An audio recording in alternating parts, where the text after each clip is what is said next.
శ్రీ గురు రాఘవేంద్రాయ నమ. ఇంకా రాఘవేంద్ర స్వామి మహిమల గురించి మనం తెలుసుకుందామండి. శ్రీ రాఘవేంద్రులు ఇచ్చిన మట్టి ప్రభావం చూడండి. శ్రీ రాఘవేంద్ర యతివర్యులు తమ పర్యటనలో తుంగభద్ర నదీ తీరంలో విడిది చేశారటండి. అచ్చట కొండపై పంచముఖ హనుమంతుని విగ్రహాన్ని ప్రతిష్ఠించారట. కొన్ని దినాలు అచ్చటనే ఉండి హనుమంతుని యొక్క సాధన అంటే ఆయన ఉపాసన చేశారటండి. ఉపాసన చేసిన తర్వాత స్వామి ప్రత్యక్షమయ్యి శ్రీవారికి అభయహస్తం ఇచ్చాడండి ఆంజనేయ స్వామి. ఈ ప్రదేశానికి నాటి నుండి పంచముఖ అనే నామము కలిగినది. దానికి పంచముఖ అనే నామాన్ని పెట్టారటండి ఆ ప్రదేశానికి. అయితే మంత్రాలయము ఈ ప్రదేశానికి నాటి నుంచి పంచముఖ అనే నామము కలిగినది. మంత్రాలయము దర్శించిన భక్తులు నేటికి పంచముఖి వెళ్ళి అక్కడ రాఘవేంద్ర స్వామి వారు ప్రతిష్ఠించిన పంచముఖి హనుమత్ దర్శనాన్ని చేసుకుంటూ వస్తూ ఉండడం ఆచారం అయిపోయింది అందరికీ. చూడండి, ఆయన ఎవరైనా మంత్రాలయానికి దగ్గరలో ఉండే పంచముఖి మనం విన్నామండి. నేను విన్నాను కానీ వెళ్ళలేదు. ఆయన ప్రతిష్ఠించింది ఇప్పటికీ ఆయన పూజనీయంగా ఉంది. అక్కడికి కూడా మంత్రాలయాన్ని దర్శించుకున్న వాళ్ళందరూ కూడా పంచముఖి వెళ్ళి హనుమంతుని కూడా దర్శించుకొని వస్తూ ఉంటారంటండి ప్రతి ఒక్కరు. ఈ తరువాత రాఘవేంద్ర స్వామి వారు మహారాష్ట్రలో సంచారానికి బయలుదేరారటండి. మహారాష్ట్రలో పర్యటించే సమయంలో మఠమునకు సంబంధించిన సేవకుని ఒకనికి వివాహము చేసుకోవాలనే తలంపు కలగడం వలన వెంటనే స్వామి సన్నిధికి వెళ్ళాడటండి. అది ఇలా మహారాష్ట్రలో పర్యటన చేస్తా అంటే ఆయన దేశాటన చేయడం కదండి. మరి ప్రతి చోట గ్రామాల్లో ఆగడం, భిక్ష చేసుకుంటూ దేశాటన చేయడము ఆయన చేసే పని. అలా వెళ్ళేటప్పుడు మహారాష్ట్ర కూడా వెళ్ళారట. వెళ్ళినప్పుడు అక్కడ మఠానికి సంబంధించిన ఒక సైనికుడు అంటే సేవకుడు అనుకోండి, ఈ వెనకాలే సేవకి కొంతమంది బయలుదేరేవారనమాట. అందులో ఒకడు వివాహం చేసుకోవాలని అతనికి తలంపు కలిగిందటండి. అయితే ఈ స్వామి వెనకెళ్ళిన వాళ్ళందరూ కూడా నిజంగా వివాహం చేసుకోరు. ఎందుకంటే భార్య బిడ్డలకి మరి దేశాటనలోనే కష్టం కదండి వెళ్ళాలంటే. అందుకని వివాహం చేసి కానీ ఒక అతనికి వివాహం చేసుకోవాలని అనిపించిందంట. దానికి స్వామివారు ఏం చేస్తారో చూద్దాం. స్వామివారు ఆ సమయంలో మృత్తిక శౌచము అంటే మట్టితో శరీర శుద్ధి గావించుకొనుట. ఇది అసలు చూడండి, మనకు తెలియదు కదా. ఆయన ఏం చేశాడు, అతను సేవకుని ఒక ఆయనకి వివాహం కావాలనుకుంటే వెంటనే స్వామి సన్నిధికి వెళ్ళాడు.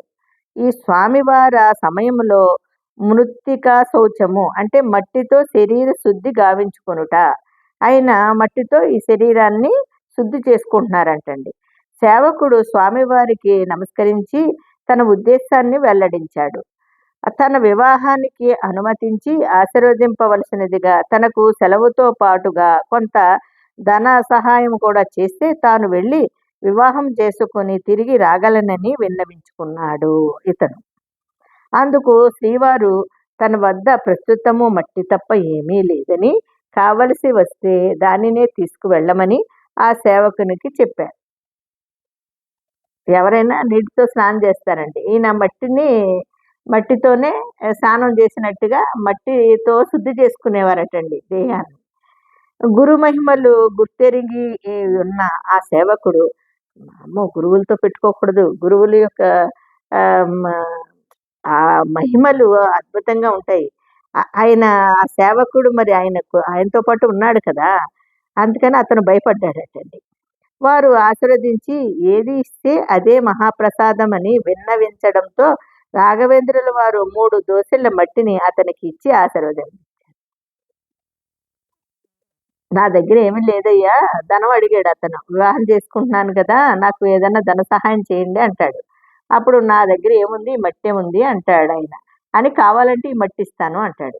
సరే అమ్మో గురువుల దగ్గర జాగ్రత్తగా ఉండాలని అతను గమ్మునుండి దోసెలు పడతాడు. 3 దోసెళ్ళు మట్టి ఆయనకి ఆశీర్వాదంగా ఇస్తారు రాఘవేంద్ర స్వామి.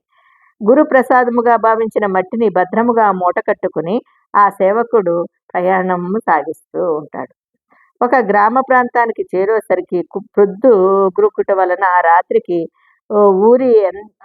ఊరియాందో ఒక గృహస్థుని ఇంటికి అంటే ఒక గ్రామానికి చేరుకుంటాడండి. ఆ మట్టి మూట కట్టుకొని ఆ సేవకుడు తన తిరుగు ప్రయాణం ఇంటికి వెళ్ళాలి కదా మరి.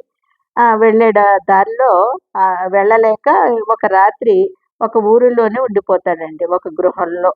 అరుగుపై గడపటానికి నిశ్చయించుకుంటాడు. ఒక ఊరిలోని ఒక గడప దగ్గర ఆ గృహం ముందు పడుకోవడానికి సన్నద్ధం అవుతాడండి అతను. ఆ ఇంటి యజమాని భాగ్యవంతుడు. అతని భార్యకు ఎందరు బిడ్డలు కలిగినా పుట్టిన వెంటనే మృతి చెందుతున్నారు. ఇతను పడుకున్నాడు కదండీ! తన మూటను అక్కడ పెట్టి విశ్రమించాడు. ఆ మూటని పక్కకు పెట్టుకుని ఆళ్ళ గుమ్మం ముందు అరుగులుంటాయి కదండీ! ఇదివరకు అరుగులేసేవారు. ఆ అరుగు మీద పడుకున్నాడట. పడుకుంటే ఆ ఇంటిగల ఓనర్ భార్యకి ఆహ్, ఆ యజమానికి ఆహ్, బాగా ధనవంతుడంటండి. ఈయన పడుకున్న ఆయన. ఆ ఇంటి గృహ యజమాని. అయితే అతని భార్యకు ఎందరు బిడ్డలు కలిగినా పుట్టిన వెంటనే చనిపోతున్నారంటండి. ఆహ్, ఆ గృహస్థ దంపతులు చాలా విచారంగా ఉన్నారంట. ఆ రోజు ఆ యజమాని భార్య ప్రసవ వేదన పడుతున్నది. యజమాని గాబరాగా అటూ ఇటూ తిరుగుతున్నాడు. కొంతసేపటికి అతని భార్య సుఖముగానే ప్రసవించింది. కానీ శిశువు మరి కొద్ది సేపటిలోనే మృతి చెందుతాడేమోనని మరి ఎందరో బిడ్డల్ని కంటుందండి ఆ తల్లి. కానీ బతకట్లేదట. ఇప్పుడు కూడా చనిపోతారని ఆ రాజు అంటే ఆ వంతుడు అటు ఇటు తిరుగుతూ భార్య ప్రసవించంగానే ఆ బిడ్డ కూడా పోతాడని విచారణలో అనుకుంటారు కదండీ! ఇంకా ఏమో అలా జరుగుతుంది కదా! అతను అలాగే అనుకుంటాడు. ఆ శిశువు మరి కొద్దిసేపట్లో మృతి చెందుతుందేమోనని ఆ దంపతులు విచారించసాగారు. ఇంతలో వారికి బయట నుండి మాటలు వినిపించినవి. ఆ యజమానికి కిటికీ ద్వారా ఆ సంభాషణ వినసాగాడు. ఆ ఇంటి వాకిలి అరుగు మీద రాఘవేంద్ర గురుదేవులను స్మరించుకుంటూ మఠసేవకుడు పడుకొని ఉన్నాడు. ఇంతలో ఒక పిశాచము అక్కడకు వచ్చింది. ఆ ఇంట శిశువు జన్మించిన వెంటనే వచ్చి ఆ శిశువు యొక్క ప్రాణాలు హరించి వెళ్ళడము ఆ పిశాచానికి మామూలుగా కొనసాగుతున్నది. అదండి. పాపం వాళ్ళకి ఎంతమంది పిల్లలు పుట్టినా అదే అంటారు కదా! కృతజన్మ కర్మలు, కృతజన్మ పాపాలు మనము తీర్చుకునే ఉండాలి అనేసి అంటారు కదండీ! అదే విధంగా ఇతనికి జరుగుతుంది. పాపం ఈయనేమో అరుగు మీద పడుకున్నాడు రాఘవేంద్ర స్వామిని స్మరించుకుంటూ. ఏంటి అని చెప్పి ఇతను చూసేటప్పటికి ఒక పిశాచం అక్కడికి వచ్చి ఆ ఇంట శిశువు జన్మించిన వెంటనే వచ్చి ఆ శిశువు యొక్క ప్రాణాలు హరించి వెళ్ళడం ఆ పిశాచానికి మామూలు. అయితే రాఘవేంద్రుల వారిచ్చిన మృత్తిక అంటే ప్రభావముతో ఈసారి పిశాచము లోనికి వెళ్ళలేకపోయింది. తన బలహీనతకు కారణము గ్రహించిందా పిశాచము. అరుగుపై పడుకున్న శ్రీవారి సేవకుడిని పిలిచింది. అతని వద్దనున్న మట్టి మూటను దూరముగా పారవేయమని కోరింది.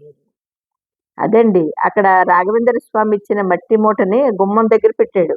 ఆ పిశాచం లోపలికెళ్ళడానికి లేదు. ఈయనేమో చక్కగా నిద్రపోయాడు. కానీ ఆ పిశాచం పిలిచిందండి ఆ సేవకుడిని. పిలిచి ఆ మట్టి మూటను తీసి బయట పాడేయి అన్నదటండి. చూడండి.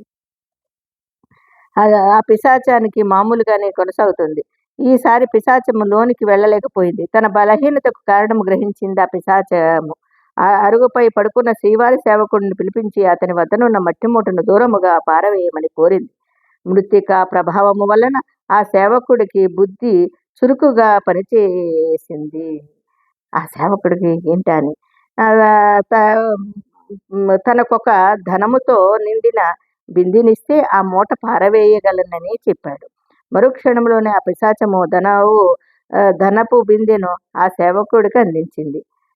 ఇతను ఏం చేశాడు, నేను ఆ మూట పాడేయాలంటే నాకు ఆ బిందె నిండా నాకు ధనం కావాలని ఆ బిందె నిండా ధనం ఇచ్చేసిందండి ఆ పిశాచము. ఆ మరుక్షణంలోనే ఆ పిశాచము ధనపు బిందెను ఆ సేవకుడికి ఇచ్చింది. వెంటనే ఆ సేవకుడు మట్టి మూటలో నుండి గుప్పెడు మట్టిని తీసి గురుదేవులను స్మరించుకుంటూ చూడండి గురుదేవులను స్మరించుకుంటూ ఆ పిశాచంపై చల్లాడు. రాఘవేంద్ర కరస్పరస నందిన ఆ మట్టి అంటే కరస్పరసనము అందిన ఆ మట్టి అంటే ఆ మృత్తిక అంటారంటండి మట్టిని. మరి ఏ భాషలో అంటారో తెలీదు. ఆ మృత్తిక ఆ ప్రభావం వలన ఆ పిశాచమునకు పైశాచిక రూపమంతరించి ఆ ఆత్మ పవిత్రత పొంది ఉత్తమ లోకాలకు తరలిపోయింది. అది. ఈ మట్టి చూడండి, అతని బుర్ర పనిచేసింది. సరే, ఇది పిశాచము ధనం అడిగితే ఇచ్చింది. ఆ మట్టి మూట పాడేయమంది. కానీ అతను తెలివి పనిచేసి మట్టి తీసి అతని మీద చల్లడము, ఆ పిశాచం మీద, ఆ పిశాచానికి మరి రాఘవేంద్ర స్వామి స్పర్శ పొంది వచ్చిందండి ఆ మట్టి. అప్పుడు అది వెళ్ళిపోయిందటండి. ఇదంతా ఇంటిలో నుండి గమనించిన ఆ గృహస్థు వెంటనే బయటకు వచ్చి ఆ సేవకునికి అనేక కృతజ్ఞతలు తెలియజేసి అతడిని సాదరముగా లోపలకు కొనిపోయారు. అదండి. ఆ సేవకుడిని లోపలికి తీసుకెళ్ళిపోయారు. ఇదంతా లోపల నుంచి చూస్తున్నారు. మాటలు వినబడుతున్నాయి కదా! అతడిని సాగరంగా లోపలికి కొనిపోయారు. తమకు పిశాచ బాధ నివృత్తి చేసి తమ వంశాన్ని నిలిపినందుకు ఆ దంపతులు అతడిని అనేక విధములుగా పొగిడి కొన్ని రోజులు తమ అతిథిగా అక్కడనే ఉంచుకున్నారు. తమకు వంశోద్ధారణ గావించిన రాఘవేంద్ర స్వామి వారి సేవకునకు కృతజ్ఞతాభావంతో ఆ గృహస్థులు తన సోదరుని కుమార్తెనిచ్చి వివాహము చేశారటండి. చూడండి.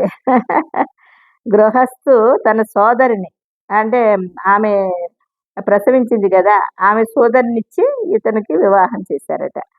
మఠ సేవకుడు గురుదేవులచే అనుగ్రహించబడిన మృత్తికా ప్రభావం వలన ధనము లభించడము ఏగాక ఉత్తమ కుల సంజాత అయిన భార్య కూడా లభించినందుకు పరమానంద భరితుడైపోయాడు అతడు. అబ్బా, స్వామివారి మట్టితో పాటు నాకు ధనం వచ్చింది, ధనంతో పాటు మళ్ళీ భార్య కూడా వచ్చేసింది నాకు అని చాలా సంతోషించేటట్టండి అతను. కొన్ని రోజులు అత్తవారింటనే గడిపి భార్యతో సహా బయలుదేరి శ్రీ రాఘవేంద్ర స్వామి వారి సన్నిధికి చేరి వారిని దర్శించి జరిగిన విషయమంతా వారికి విన్నవించాడండి ఇతను. విన్నవించి పిశాచము ఇచ్చిన ధనాన్ని స్వీకరించవలసిందిగా ప్రార్థించాడు. అప్పుడు నిస్సంగులై గురువులు ఆ ధనాన్ని అతనినే ఉపయోగించుకోమని చెప్పి నీ నిష్కపటమైన హృదయము, భక్తి విశ్వాసాలు నన్ను ముక్తుణ్ణి చేస్తున్నావని చెప్పి ఆ దంపతులను ఆశీర్వదించారు. అతడు సతీ సమేతముగా శ్రీవారిని సేవించుకుంటూ తృప్తిగా కాలము గడపసాగాడు. అదండి. అప్పుడు ఆ పిశాచం ఇచ్చిన డబ్బుని ఆ రాఘవేంద్ర స్వామి వారికి, తీసుకోండి స్వామి అన్నారు. నాకెందుకయ్యా, నేనేం చేసుకుంటాను, అది నువ్వే పెట్టుకో, నువ్వే అనుభవించుకో, కానీ నీవు మంచి అంటే నిష్కపటమైన మనస్సుతో భక్తి విశ్వాసాలతో ఎవరమైనా సరేనండి, అది ఉంటే చాలు, ఇంకేం అక్కర్లా. అంటే నేను అబద్ధాలు ఆడడము, దొంగతనాలు చేయడము, దోచుకోవడము ఇవన్నీ కాకుండా నిష్కపటముగా మనము ఎప్పుడైతే ఉంటామో, అది కూడా విశ్వాసంతో, భగవంతుని మీద విశ్వాసంతో ఉంటాం. అందుకని బాబాగారు చూడండి, శ్రద్ధ సబూరి అంటారు. అంటే ఓర్పుతో కూడిన విశ్వాసం మనకి ఉండాలి కదా.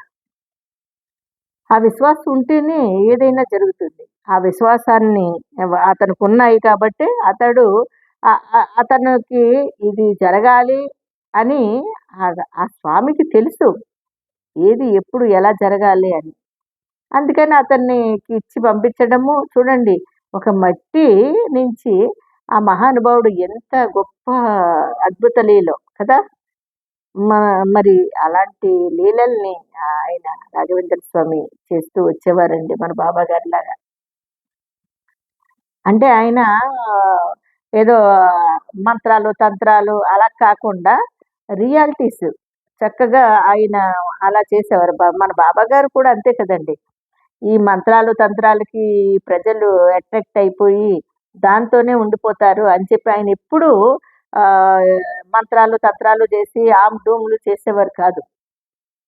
వాళ్ళకి ఏ విధంగా చెప్తే బోధపడుతుందో ఆ విధంగా చెప్పి వాళ్ళని భగవంతుని భక్తులుగా మార్చి వాళ్ళని విశ్వాసం పెంచి చక్కగా వాళ్ళకి అనుకున్నది జరిగేలా చేసేవారు బాబా గారు. అంత గొప్ప మహిమాన్వితుడు మన తండ్రి బాబా గారు.